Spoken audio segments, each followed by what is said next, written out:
चिता मोर सजई हो ससुर जाए से पहले चिता मोर सजई हो अपने ही ओढ़नी के हमके कफना ओढ़ई हो अपने ही ओढ़नी के।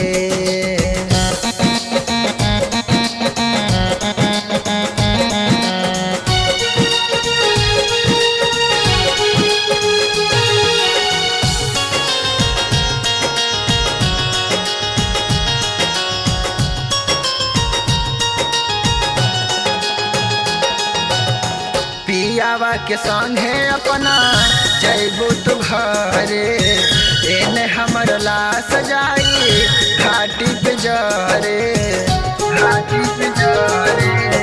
पियावा के संगे अपना जैबू तू घरे एने हमर लाश जाई घाटी पे जरे घाटी पे जरे। सेनुरा के छोड़ी रखिया लगई हो अपने ही ओढ़नी के हमके कफना ओढ़ई हो अपने ही ओढ़नी के।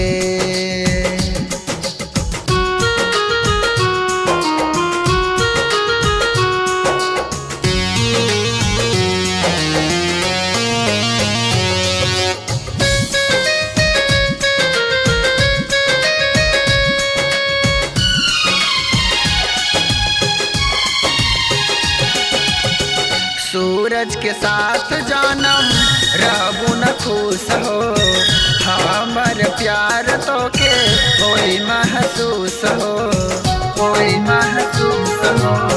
सूरज के साथ जानम रहबू न खुश हो हमर प्यार तो के कोई महसूस हो कोई महसूस हो। अखिले सभी नए याद मत करी हो अपने ही ओढ़नी के हमके कफना ओढ़ई हो